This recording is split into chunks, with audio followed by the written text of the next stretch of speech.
The Unlikely Friendship. It was 7 a.m. sharp, and Ronald was waking up. Ronald wakes up at the same time every day. Ronald also has the same breakfast every day. He reads the same newspaper while having the same TV show on in the background. Ronald then takes the same walk every day, chats to Sandra in the corner shop at 11 a.m., and then sits in the park with his takeaway sandwich while watching the world go past. Every afternoon, Ronald does the same thing too. He walks home with his stick and watches some daytime television.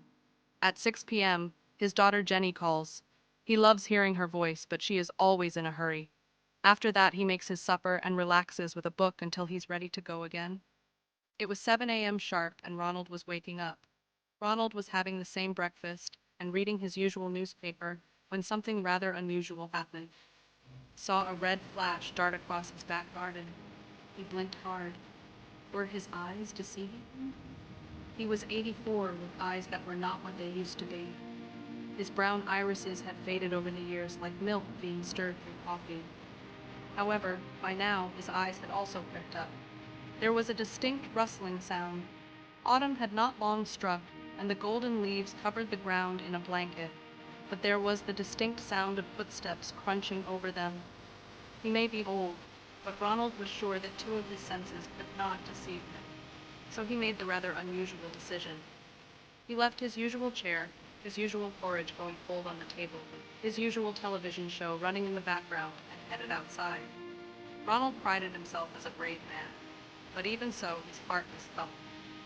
London was a big city, not always friendly.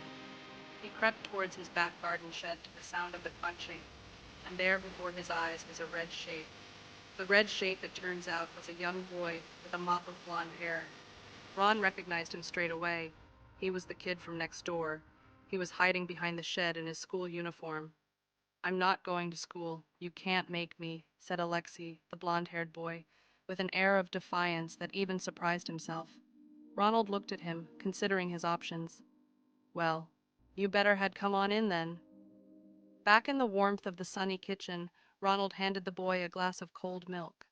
Alexei nervously sipped it, looking round Ronald's dated but charming kitchen.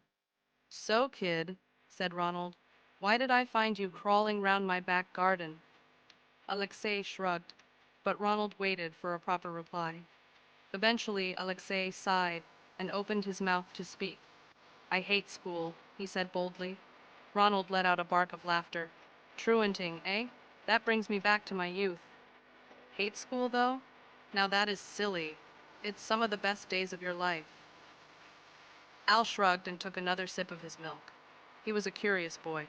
He had only lived next door to Ronald for a little over a year. He moved in with his mother after they moved to London from Romania. It was just the two of them. Ronald hadn't had that much interaction with them.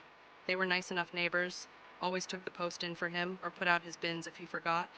On the rare occasion he would travel north to visit his daughter Jenny, they would make sure his plants were always watered, but beyond that, he didn't really know that much about them at all. In fact, he wasn't even sure of the mother's name. Anna, maybe? Or was it Antonia? He knew she worked hard and often long hours, meaning that Alexei was often put with Mrs. Patterson of number 42 after school. A kind but very sensible woman. She was always on the lookout for people to look after, but what she did, he wasn't sure of. "Right, kid, what are we going to do with you?" Ronald asked good-naturedly.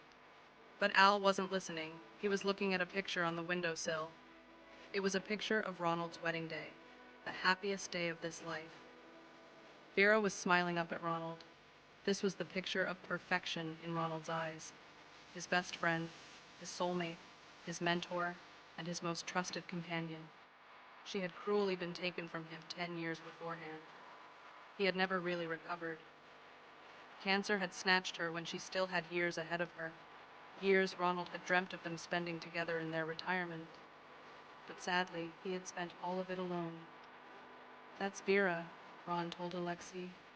"She's beautiful," he replied. Ronald smiled sadly. Ronald had had a good life. He had worked hard and had a family he loved. It hadn't always been easy, but he had always got by. He remembered his school days with pleasure. Ronald stared out of the window for a few minutes, letting the memories wash over him like a gentle tide. He was transformed to his 10-year-old self again. He was wearing the gray shorts and white shirt that was the uniform that St. Joseph's School required